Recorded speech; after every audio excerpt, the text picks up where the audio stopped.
Αγαπητά μου χασιμοτάκια και μη χασιμοτάκια, καλώς ήρθατε σε νέο επεισόδιο του Χασιμοτάκι. Ενώ πάρα πολλοί κόσμος έχει πρόβλημα με το θηροειδή αδένα και πάρα πολλοί λένε ότι έχουν Χασιμότο, πολλοί δεν γνωρίζουν τι είναι ακριβώς η Χασιμότο. Και επειδή πάει πάρα πολύ καιρός από το τελευταίο βίντεο που εξηγούσα αναλυτικά τι είναι η Χασιμότο θηροειδίτιδα, νομίζω πως ήρθε σήμερα η στιγμή. Πάμε λοιπόν σε αυτό το βίντεο να δούμε τι είναι η Χασιμότο θηροειδίτιδα, πώς εκδηλώνεται και τι μπορούμε να κάνουμε γι' αυτό. Χρειάζεται αγωγή, υπάρχει θεραπεία, θα τα δούμε όλα αυτά στο σημερινό βίντεο Χασιμοτάκι. Ειδικά το συγκεκριμένο βίντεο πιστεύω ότι θα σου αρέσει πάρα πολύ. Γι' αυτό σε παρακαλώ πάρα πολύ πάτησε like, κάνε εγγραφή στο κανάλι μου, δωρεάν είναι. Συζητάμε για το θηροειδή αδένα, για παθήσεις του, αυτοάνωσα νοσήματα, συμπτώματα, συνοδές παθήσεις, δηλαδή προβλήματα που μπορεί να φέρει ο θηροειδής ή που υπάρχουν γενικότερα όμως συνδέονται με το θηροειδή αδένα, άλλες ασθένειες δηλαδή που μπορεί να συνδέονται με το θηροειδή αδένα.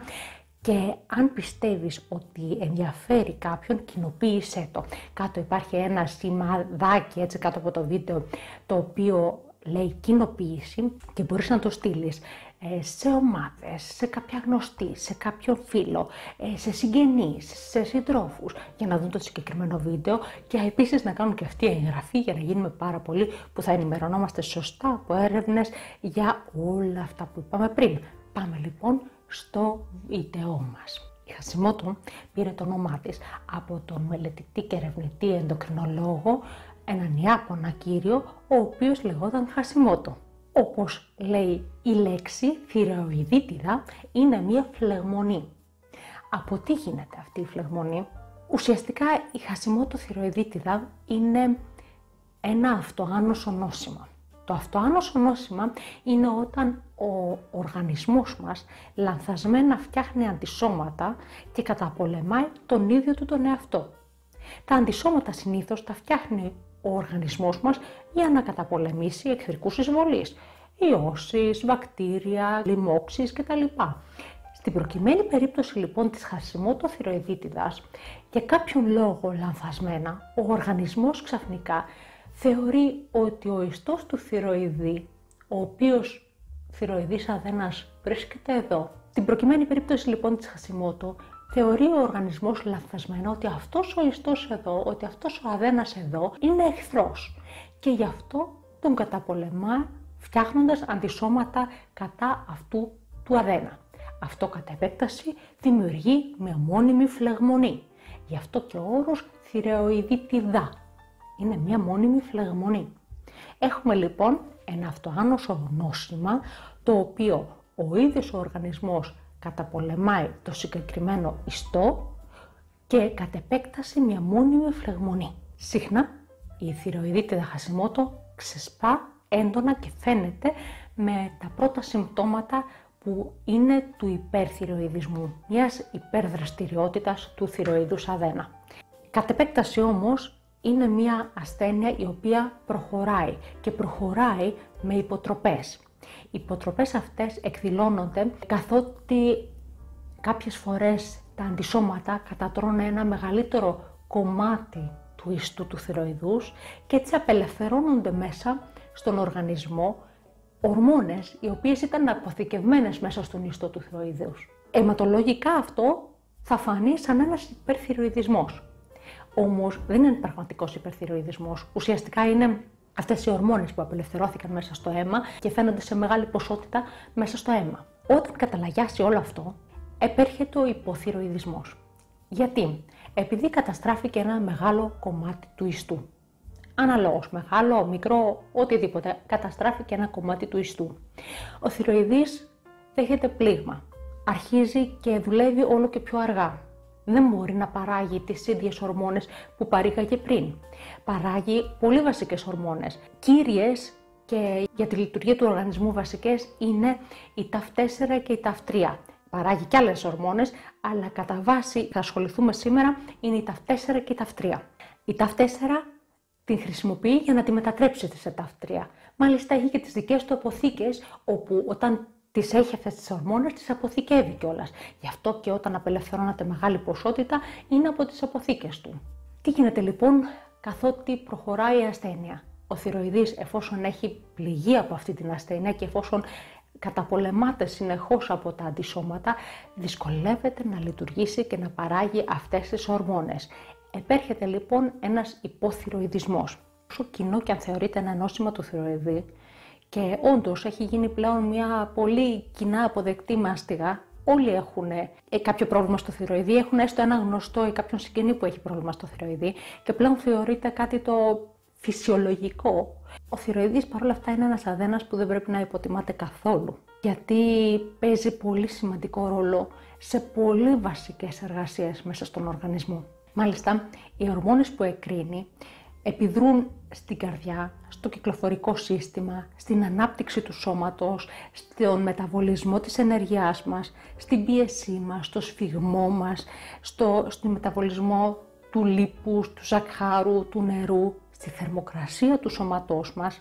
Χωρίς αυτές τις ορμόνες που παράγει ο θηροειδής και μετατρέπει και απελευθερώνει στον οργανισμό, εμείς δεν μπορούμε να ζήσουμε.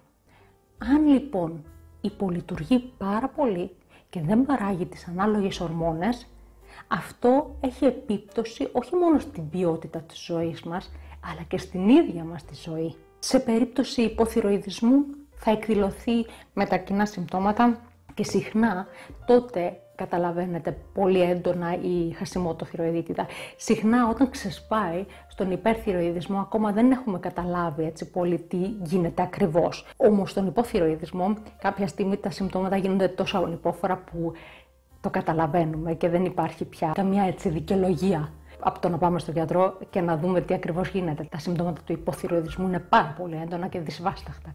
Μεταξύ άλλων μπορεί να είναι η έντονη κόπωση, η πνηλία, η νύστα, να είναι η αύξηση του σωματικού βάρους και επί μεγαλύτερο χρονικό διάστημα να παίρνουμε ακόμα περισσότερο σωματικό βάρος, να είναι η δυσανεξία στο κρύο ή στη ζέστη, πόνοι στους μυς, στις αρθρώσεις, έλλειψη της ανεργητικότητας, κατάθλιψη, διακυμάνσεις στη διάθεση, κρίσεις πανικού, φοβίες, άγχος, βραδικαρδία, ταχυκαρδία, αίσθημα του φτερουγίσματος στην καρδιά, μειωμένη αντοχή στο στρες και άλλα πολλά. Πώς γίνεται η διάγνωση της χασιμότοθυροειδίτιδας? Η διάγνωση θα γίνει, είναι ένα γράμμα πολλών εξετάσεων, όμως και των συμπτωμάτων. Οι βασικές τιμές που θα πρέπει αρχικά να ελεγχθούν είναι αιματολογικές και είναι τα αντισώματα, τα οποία ονομάζονται anti-TPO και anti-TG ή TPO-AB ή TG-AB. Θα πρέπει να γίνουν επίσης οι αιματολογικές εξετάσεις της τιμής TSH, της τιμής TAF4, TAF3, των ελεύθερων τιμών, δηλαδή των ορμονών που κυκλοφορούν αυτή τη στιγμή στο αίμα και είναι απελευθερωμένα στην κυκλοφορία του αίματος, είναι η free TAF3 και η free TAF4, όπως και να ελεγχθεί αν μετατρέπεται σωστά η ορμόνη TAF4 σε TAF3 με την αιματολογική εξέταση που ονομάζεται reverse TAF3 ή ανάστροφη TAF3. Επιπλέον θα πρέπει οπωσδήποτε να γίνει ένας υπέρηχος του θηροειδούς αδένα και να ληφθούν σοβαρά υπόψη τα συμπτώματα του ασθενή. Να τονίσουμε ωστόσο ότι τα συμπτώματα του ενός δεν πρέπει να συμπίπτουν με τα συμπτώματα του άλλου. Υπάρχουν πολλά συμπτώματα που δεν είναι τα ίδια του ενός ασθενή και του άλλου, επειδή ο κάθε ασθενής διαφέρει και ο κάθε ασθενής αντιλαμβάνεται και την ένταση του συμπτώματος, όμως και το κάθε σύμπτωμα διαφορετικά. Μπορεί δηλαδή ένα άτομο να έχει έντονη κόπωση, ένα άλλο άτομο να έχει τριχόπτωση. Υπάρχουν πάρα πολλά όμως συμπτώματα και γνωρίζουμε ότι ο θηροειδής επηρεάζει και πολλά σημεία του σώματος του οργανισμού και σίγουρα δεν είναι καθόλου αμεληταίο το οποιοδήποτε σύμπτωμα έχει. Δυστυχώς, οι ορμονικές εξετάσεις αυτές που είπαμε δεν περιλαμβάνονται συνήθως στα γενικά check-up αίματος. Συνήθως στα γενικά check-up περιλαμβάνεται μόνο η τιμή της TSH, η οποία όμως από μόνη της δεν μπορεί να μας δώσει επαρκείς πληροφορίες για το αν αυτή τη στιγμή ο οργανισμός νοσεί από χασιμοτοθυροειδίτιδα, νοσεί από υποθυροειδισμό, νοσεί από υπερθυροειδισμό, έχει κάτι άλλο. Δεν μπορούμε να το γνωρίζουμε αυτό αν δούμε μόνο τη τιμή της TSH. Κύριο και βασικό για να φανεί η διάγνωση είναι η εμφάνιση αντισωμάτων. Δηλαδή, αν υπάρχουν αντισώματα τα οποία καταπολεμούν το θυροειδή αδένα, θα φανεί αυτό στις αιματολογικές εξετάσεις. Αυτό ήδη θα είναι ένα βασικό σημείο ότι ναι, υπάρχει αυτοάνωση θυροειδίτιδα Χασιμότο. Έπειτα όμως είναι πολύ απαραίτητο να ελεγχθούν και οι υπόλοιπες τιμές, οι δεσμευμένες τιμές, αυτές που έχει δηλαδή στις αποθήκες του ο θυροειδής αδένας, η TAF3 και η TAF4, οι ελεύθερες τιμές, αυτές που κυκλοφορούν στο αίμα, η free TAF3, η free TAF4. Επίσης, με τον υπέρηχο του θυροειδούς, ο γιατρός θα διακρίνει, ακόμα και αν δεν φαίνονται στον αιματολογικό έλεγχο κάποια σημάδια θυροειδίτιδας, στον υπέρηχο θα το δει, γιατί υπάρχει σοβαρή περίπτωση τα αντισώματα ήδη να έχουν αρχίσει και να τρώνε κομμάτια του θυροειδούς. Αυτό θα φανεί από μικρά ίσως κενά που έχει μέσα στο θυροειδή ή ακόμα από μια ανομοιογένεια του θυροειδούς. Η θυροειδίτιδα αυτή βέβαια μπορεί να προκαλέσει και συμπτώματα όπως βροχοκύλι, όπως ανομοιογένεια, όπως είπαμε, ίσως ακόμα και ένας όσο μπορεί να προκληθεί από αυτό, και αυτό επίσης θα φανεί όλο αυτό σε έναν υπέρηχο, και έχω κάνει βίντεο για αυτό το θέμα και θα σου βάλω από πάνω τον σύνδεσμο να περάσει για να δεις και εκείνο το βίντεο. Είδαμε λοιπόν, η θυροειδίτιδα Χασιμότο είναι ένα αυτοάνωσο νόσημα που προκαλείται λανθασμένα όταν ο οργανισμός επιτίθεται στον θυροειδή αδένα. Είδαμε ότι η συγκεκριμένη ασθένεια προχωράει με υποτροπές, οι οποίες στο αίμα φαίνονται σαν ένας εικονικός υπερθυροειδισμός, και όταν καταλαγιάζει όλο αυτό γίνεται πάλι υποθυροειδισμός. Είδαμε επίσης ποιες είναι οι εξετάσεις που θα πρέπει να γίνονται για να φανεί αν υπάρχει η Χασιμότο θυροειδίτιδα, και ότι θα πρέπει να γίνουν όλες αυτές οι εξετάσεις για να μας δώσουν μια συνολική εικόνα. Και βεβαίως παίζουν ρόλο τα συμπτώματά μας και πόσο έντονα είναι αυτά και τι ακριβώς συμπτώματα είναι αυτά. Γι' αυτό είναι πάρα πολύ σημαντικό να έχεις σημειώσει όλα τα συμπτώματα που νιώθεις, που σε κάνουν να μην νιώθεις καλά. Ας πούμε επί παραδείγματα λοιπόν ότι όντως έχουμε Χασιμότο θυροειδίτιδα. Τι κάνουμε από εδώ και έπειτα? Η Χασιμότο θυροειδίτιδα, εφόσον είναι ένα αυτοάνωσο νόσημα, δεν υπάρχει μόνιμη θεραπεία στη Χασιμότο θυροειδίτιδα. Όμως, γιατί χρειάζεται τότε να πάρουμε αγωγή? Επειδή ακριβώς ο θυροειδής αρχίζει και αδυνατεί και δεν μπορεί να παράγει τις απαραίτητες για τον οργανισμό ορμόνες, θα πρέπει να τις δώσουμε εμείς σε μορφή φαρμάκου.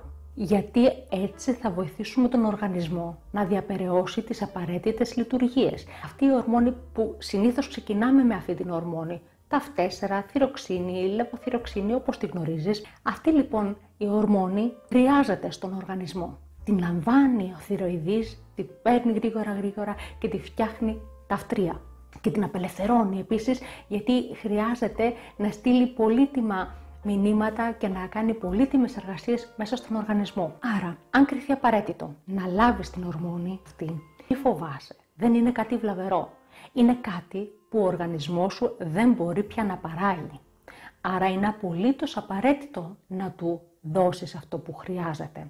Αν δεν του το δώσεις, θα υπάρχουν πολύ δυσάρεστα αποτελέσματα.